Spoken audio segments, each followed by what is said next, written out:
Urgently, Ukraine has changed the course of history and broken Putin, from the Soviet Tsar to missiles with a range of 3,000 kilometers. The Ukrainian defense industry is scorching Russia's rear positions. Russia is burning. Ukrainian armed forces drones are flying over the Urals and destroying the occupiers' economy. The Crimean Bridge has been shaken. A Kursk-like event happened and 19 generals are gone. A daring special operation by our forces. A shock for the Kremlin at the front. The Ukrainian armed forces are liberating 400 square kilometers in the south and cutting off the enemy's communications. Watch the results of 4 years of heroic struggle right now. Greetings, this is the channel Ukraine Today. I am Andriy Silikov. We are analyzing Ukraine's greatest achievements over the years of full-scale war. The deranged dictator fantasized about capturing Kiev in 3 days. But his army was harshly defeated. During the Great War, we completely turned the rules of modern warfare upside down. From deep defense to scorching Russia's rear. From a shortage of equipment to ultra-modern weaponry for which the whole world is now lining up. From Soviet and Western equipment to our own new weapons. In 4 years of full-scale war, the arsenal of the Ukrainian armed forces has made a fantastic technological leap. We started hitting the enemy with old Soviet cannons, but now the Ukrainian defense industry is working at full capacity. Ukrainian armor and artillery, Ukraine has launched its own conveyor belt of death for the occupiers. The wheeled self-propelled howitzer Bohdana with a 155mm caliber strikes at a distance of 40 kilometers with a rate of fire of 6 rounds per minute. They are being produced at a furious pace, over 30 units per month.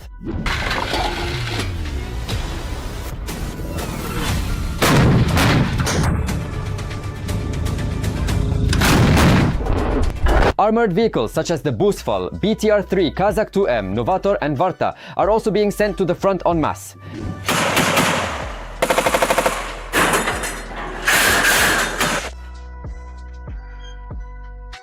In addition to this, together with Western giants, Ukraine has established an assembly line production of scarce shells in 82, 120, 152 and 155mm calibers. We addressed the shortage of air defense with the hybrid Frankenstein project, combining Soviet systems with Western anti-aircraft missiles. Drones, robots and artificial intelligence innovations for the death of Russia. The front and deep rear of the Russian Federation have turned into a kill zone. FPV drones, bombers, high-precision fiber-optic UAVs and long-range kamikazes operate 24/7 in Nembe. Fierce FP1, FP2 and the industrious beaver is a large semi-aquatic rodent known for building dams, canals and lodges in river environments.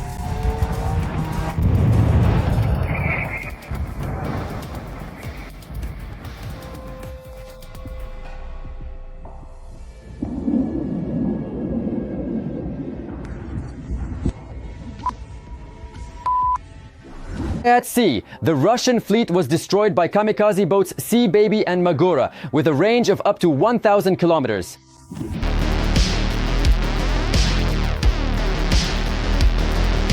And from underwater drones like Morichka and Taloka strike with ranges from 100 to 2,000 kilometers.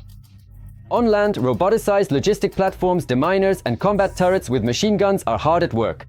All of this machinery is unified by the digital systems Delta and Krapiva. And now, drones are controlled by artificial intelligence. They independently bypass enemy electronic warfare, locate camouflaged equipment, and strike precisely at their targets. A missile breakthrough, 3,000 kilometers of total fear. Ukraine has forged its own missile sword. Russian bases are already being targeted by Polyanitsia and Ruta drones and missiles, as well as modified Neptunes. But the occupiers' greatest fear is yet to come. The newest cruise missile, Flamingo, capable of wiping out enemy rear positions at a fantastic range of 3,000 kilometers.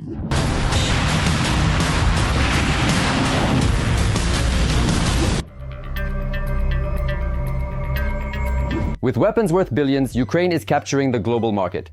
The defense industrial complex has gained so much momentum that in 2026, Kiev will officially resume the export of military technologies.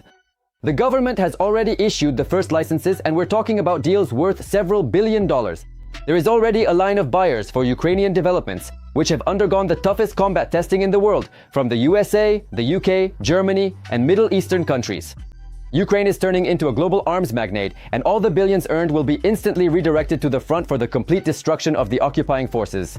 With the finished products, spare parts, components, and services that can be provided, the export potential amounts to several $1 billion. this is significantly higher than the pre-war level. All priorities are focused on creating a system that puts the interests of the front line first. And the more powerful the weapon, the stronger and deeper the strikes. How did Ukraine increase its attacks on Russia's rear over the past 4 years? A few years ago, the Russian army could strike with missiles over thousands of kilometers with impunity. Our response was critically small. Only up to 20 attack drones were operational. Bayraktar? In the first month, they burned 60 units of Russian equipment and attacked boats near Zmainoye. During that period, the West also tied our hands. Atacamas and Storm Shed have been strictly limited to a range of 300 kilometers in the zones of occupied Crimea. But after a year, the situation began to change dramatically. 2023, the birth of the drone empire of the Ukrainian armed forces. Ukraine responded by creating its own UAV fleet from scratch. The arsenal was replenished with Boba drones, range of 1,000 kilometers, 20 kilograms of explosives, and a powerful drone. Lyuti. They were joined by the AN-22, Bars, and Peklo. We began to break through to the rear. March 20th, 2025. Explosions rang out at the Engels 2 Strategic Airbase and at the Shahed Assembly Workshops in Alabuga. Russians definitely remembered that day.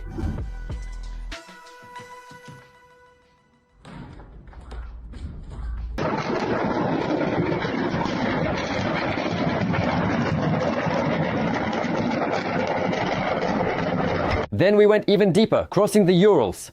Records of 2024 to 2026. From the fall of 23 to March 24, the armed forces carried out 15 precise deep strikes. Drones reached oil terminals in the port of Ust-Luga and St. Petersburg, 900 kilometers from the border.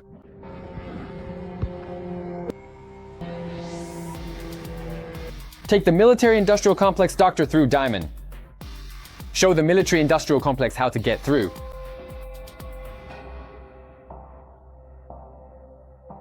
In 2025, new heavyweights appeared, the FP-1 with a range of 1,400 kilometers and the FP-2. That same summer, the unmanned systems forces became operational and the attack radius became phenomenal. Absolute records. An attack on the Usinsk oil refinery at a distance of 2,000 kilometers in the Komi Republic and a strike on the Omsk oil refinery at 2,500 kilometers. Ukrainian drones are literally flying over the Ural Mountains.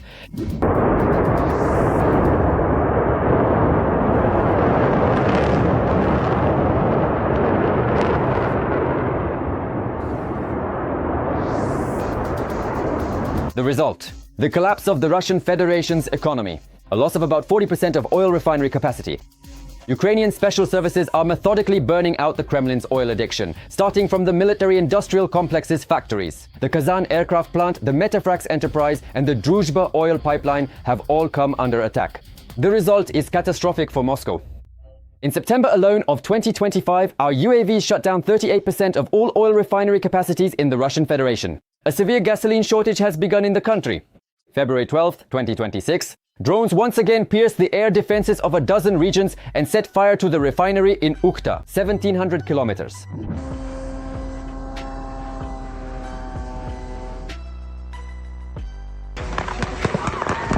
From Neptune to Flamingo, a missile revolution. Drones can carry up to 100 kilograms, but to demolish concrete bases, greater power is needed. April 13, 2022. Our coastal complex, Neptune, a 150 kilogram missile, range of 300 kilometers, speed of 900 kilometers per hour. It sank the cruiser Moskva. And just 3 years later, Neptunes went into serious production for strikes on ground targets. The newest cruise missile, Flamingo, was added to them. The armed forces of Ukraine began combined attacks. The drone missiles Polyanitsia, Ruta and Bars, together with Flamingo, broke through the Russian Federation's defenses, striking the Grau arsenals and the Kapustin Yar training ground. Plus Ukraine's ballistics, the Sapsan program. 2 decades of development were compressed into 2 years of war. In 2025, our own ballistic missile Sapsan underwent combat testing. It is a direct competitor to the Russian Iskanders. At the same time, engineers are finishing the development of 2 more ballistic missiles, FP-7 and FP-9. And now I suggest we recall Ukraine's brilliant operations on Russian territory. Over all 4 years, they didn't happen that often, but they were precise.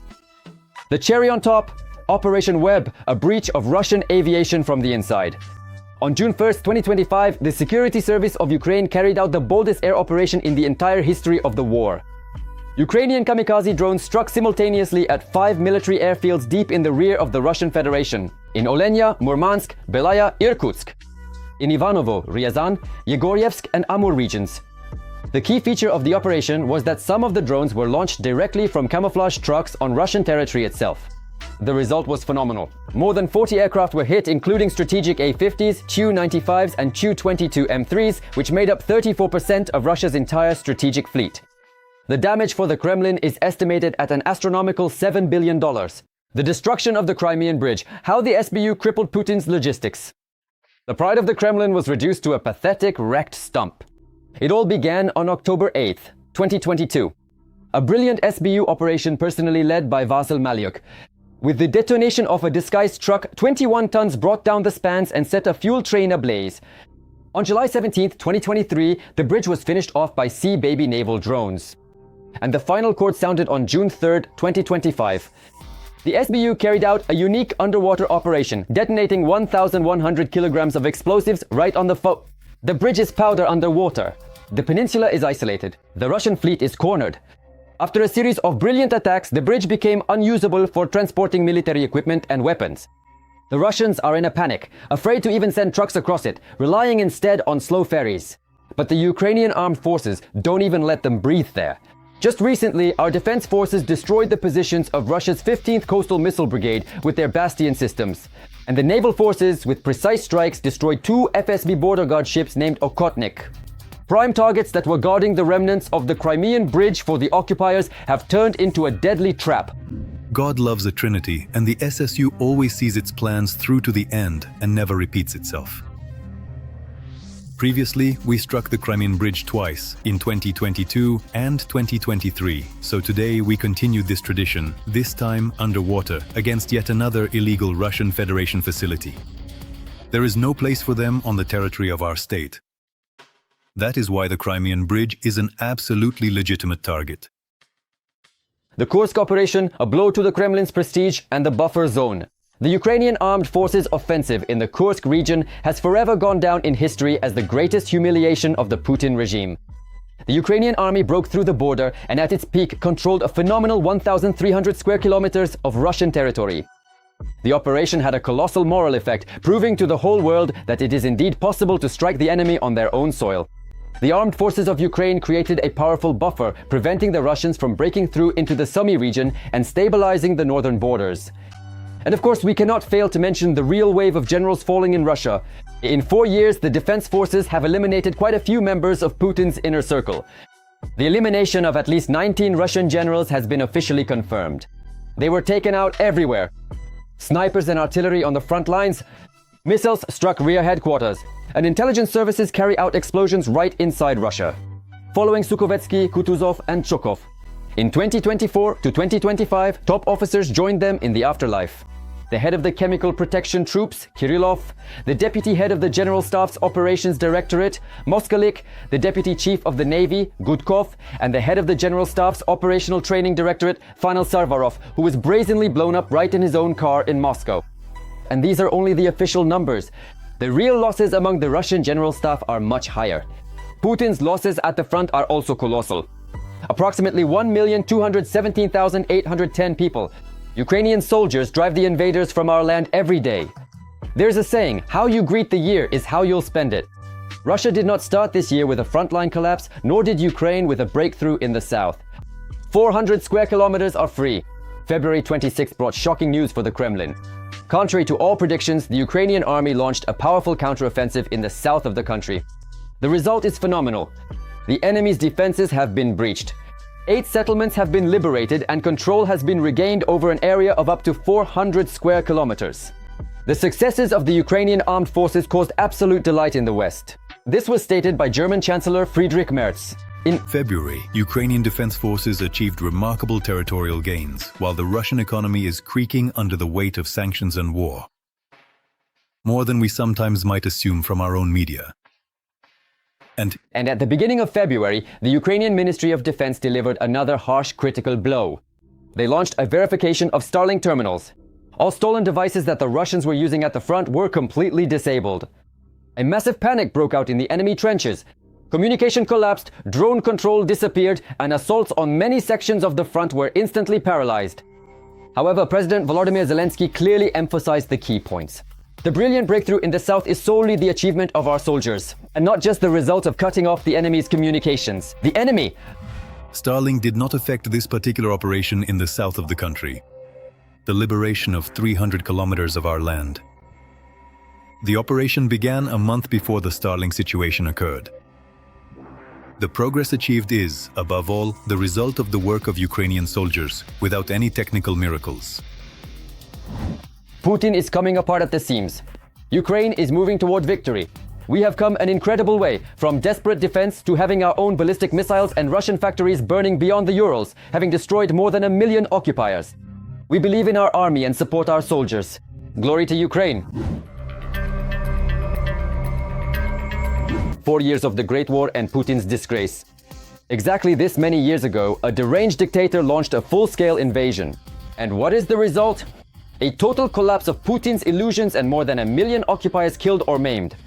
What has the Kremlin actually achieved at the cost of destroying its own nation? Watch right now. 2 or 3 weeks and it was all supposed to be over. As a result, today is February 24, 2026. It has been exactly 4 years since the Kremlin's occupying forces launched their full-scale invasion of Ukraine. I have made the decision to conduct a special military operation. This war has become the most bloody and destructive in the history of Russia and Ukraine since the end of World War II. In 4 years, the Russian Federation has lost more people than in all the wars and conflicts throughout the existence of the aggressor state combined. And with each passing year, the number of Russians killed and wounded in Ukraine only increases, while the territories seized by the Kremlin are incomparably small compared to the losses in manpower. Despite the fact that in 2025 they managed to mobilize and conscript 406,000 people into military service, their total losses, including those killed and wounded, amounted to about 418,000 soldiers.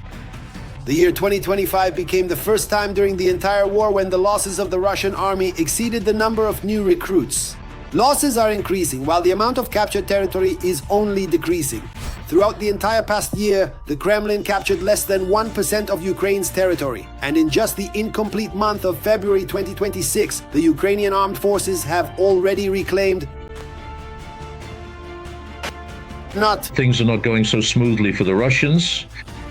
They are facing serious resistance from the armed forces of Ukraine and are even encountering situations where the Ukrainian armed forces in turn are launching offensive actions themselves. Since February 2022, Russia has managed to inflict serious damage on Ukraine's energy infrastructure. This winter has been the coldest and darkest for Ukrainians, but it did not break them. In turn, Ukraine also carried out massive retaliatory strikes on various Russian energy facilities. From Belgorod all the way to Smolensk, many Russians also experienced firsthand exactly what these blackouts are like.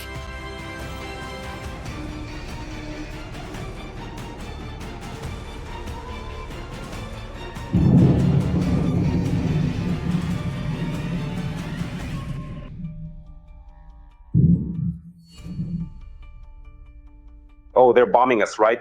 Are we being bombed? I don't know. Just last year, at least 25 out of Russia's 38 largest energy facilities were damaged by Ukrainian drones.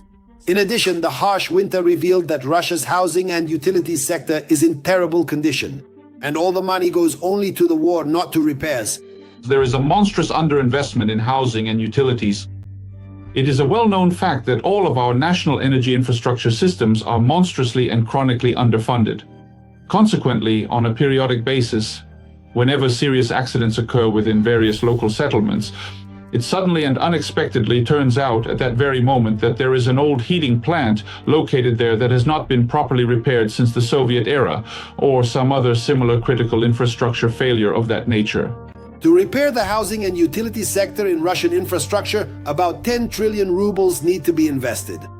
That is exactly how much the Kremlin spent on financing the war in Ukraine in 2025. Russians have also started to feel that they are the ones paying for the war in Ukraine, as prices in Russia have begun to rise monstrously. Well, so friends, how are we starting the new year 2026? With what? That's right, with... My husband went to the store. How much do you think it cost? All of this came out to how much? 3,000. Three grand. Did you even see that? Now, even chocolate is hidden in special cases in the region because the prices have just skyrocketed. It's already 139 rubles and people are being forced to steal. In late September of last year, the Russian Finance Minister Siluanov explained the increase of VAT from 20 to 22% as a measure to fight inflation. Well, and after the introduction of the new VAT, he directly stated all Russians must pay for the war in Ukraine. We need additional spending on defense and security. Today, this is the main task of our country. And in order to provide the necessary resources, yes, we are also changing the value-added tax. It will take at least 2 to 3 years to make up for those lost years when all resources were simply pulled out of the civilian sector. Once again, tanks, people don't buy them, missiles, people don't buy them, but that's exactly what's being produced. Naturally, prices are rising for what is not being produced. International sanctions and the ban on the sale of hydrocarbons, strikes on the oil refining industry, budget deficit, rising prices, colossal losses among the male population, as well as an increase in banditry from the so-called returning heroes of the special military operation. This is by no means a complete list of the problems that Russia has faced after attacking Ukraine. In response, starting from 2014, Russia occupied less than 20% of Ukraine's territory, becoming a global pariah. And what do you think about these events? Write to me in the comments. Don't forget to like and share this video. Stay with us because it only gets more interesting from here.